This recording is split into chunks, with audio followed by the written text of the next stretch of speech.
So just rinsing this one cupboard door in clean water. That's how much foam and suds from the Sillet Bang. So I don't think I'm going to be able to use boiling water for each door, and I think I may have to use just towels soaked in clean water to try and get the Sillet Bang off. Otherwise the kitchen will be flooded with water again.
Sanding is actually, I'm talking through a mask, sorry. The sanding is so much easier than the cleaning actually, because, hang on, Alexa, stop. The sanding is easier than the cleaning because with the cleaning I wasn't sure whether the Sillet Bang or Fairy Liquid was doing the job. I read that Sillet Bang doesn't wash off very easily and leaves a residue, which was the last thing I needed. So I used Fairy Liquid for most of the cupboards. Oh, I need to take the mask off to talk. Oh. But I did worry that I hadn't got either off very well, and in the process of rinsing the cabinets after the degreasing, the kitchen was completely flooded, and it was an all-day job. I was dripping with sweat. But with this sanding, it's actually pretty good. You know, 5-10 minutes you've done one cupboard door, and these foam blocks of sandpaper are excellent. I would never go back to sheet sandpaper now. They're brilliant. So also it's nice seeing the little bits of polyfiller where I filled in the old handle holes. Everything's becoming smooth, and I feel I'm in safe hands now with the sandpaper. It's really going to properly prepare the kitchen cabinets for the paint. So yeah, and I don't even know if it was worth degreasing before sanding. Apparently that's the sequence. You degrease the cabinets, then you sand. But I did wonder why, because surely the sanding will take off the degrease anyway, except I suppose the grease will clog up the sand board or paper. In any case, yeah, this step is going to be only about an hour, 2 hours maximum to sand these kitchen cupboard doors. So I'm going to carry on.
So Yeah, it's fine.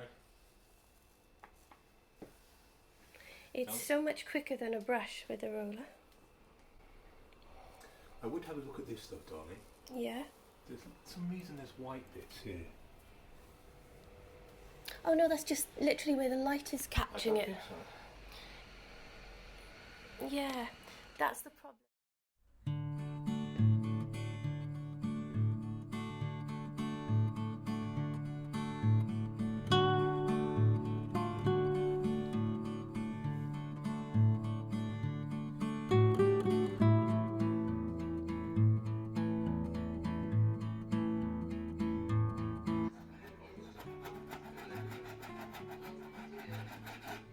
This chisel a lot better than sandpaper or the scraper at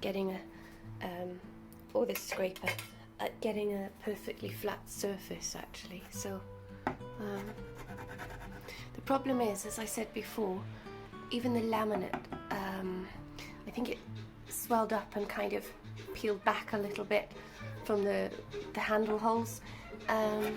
So maybe this chisel, which is basically a blade, is really sharp, is doing the job better because it can kind of cut through the laminate.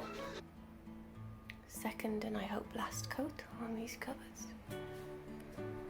I feel a third coat may be needed actually. It's a real pain because I've just finished this whole tin on just these 5 upper cupboards. So this one, this one, this one, this one, this one. So I would have to order another tin and wait another few days for it to come in order to do another coat, so I really hope it'll be enough. Unbelievably, just at the last minute, I noticed there was an irregularity in the roller.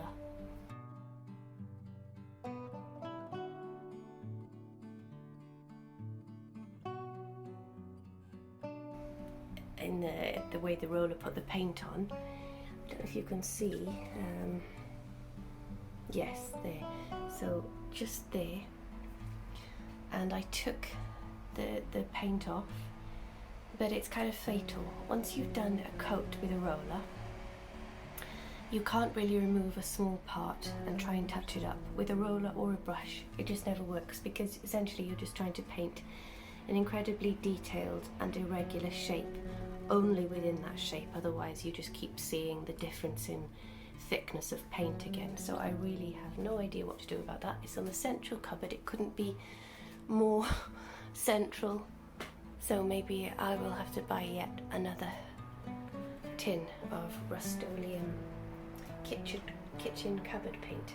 I just tried to smush a bit of this really thickened paint from the inside of the lid of the tin on with my finger onto that patch there. Yeah. Oh my goodness, I've seen another irregular patch. Anyway, now I'm going to attempt to smooth it with a little makeup brush, which is what I use for the really fiddly bits. So I'm going to hold my breath and go for it.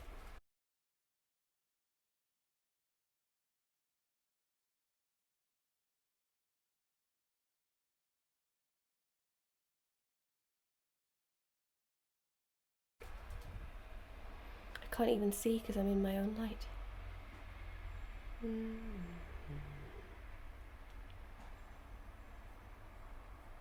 Yeah, it didn't work. It didn't work at all. Looks like I'm going to have to do another coat and buy another tin. Ah well. Well. Wow. What a disappointment. I just washed everything.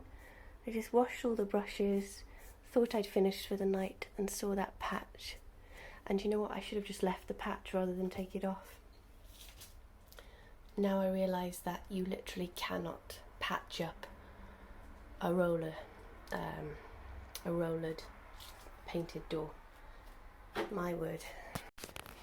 But actually I'm going to have to go over anyway this other coat, because there's these pock marks where the old handles used to be, and for the life of me I don't really know how to fill them in anymore. I've polyfilled and sanded and polyfilled and sanded. All I can think is, thank goodness the doors are exactly the same white as polyfiller, so I'll just go over the second coat of paint with more polyfiller in that kind of pock mark there, and any others that need it, and well, then do a third coat.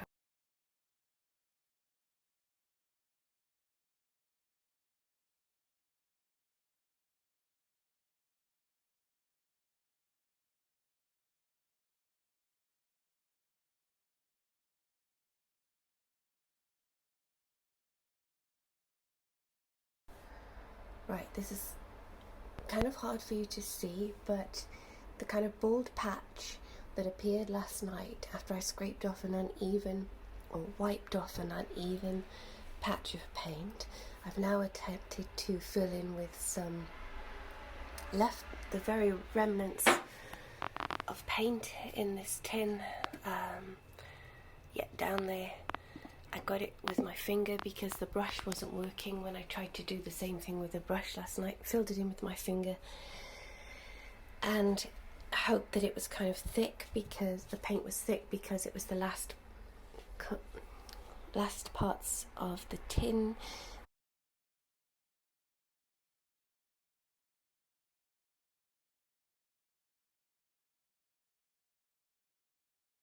And now I'm going to attempt to smooth what I put on with my finger out with the brush, and just hope that I can somehow cover this bald patch, which I failed to do last night, whether because I was too tired or didn't want to do it, and just hope that I can somehow patch up this door that was looking so good otherwise. Okay, I do believe that is slightly better. Now, it still looks awful, so I'm still going to try and go over it. But for some reason, I did slightly better now than I did last night. I should have videoed it before I began, about 5 minutes ago. But, yeah, I do think that it's slightly better.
Either on the tiles.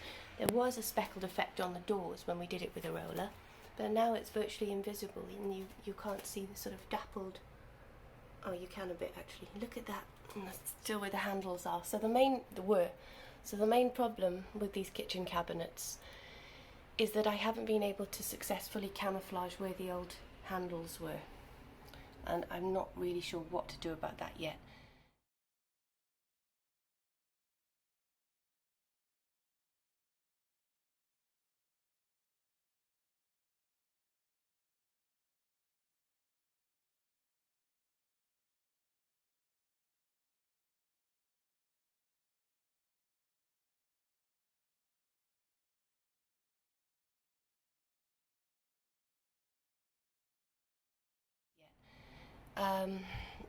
The problem arose because when I washed the kitchen cabinets before I painted them, I'd removed the handles, and I think that the hot soapy water went into the holes where the old handles used to be and made the MDF swell and the laminate kind of curl upwards a little bit.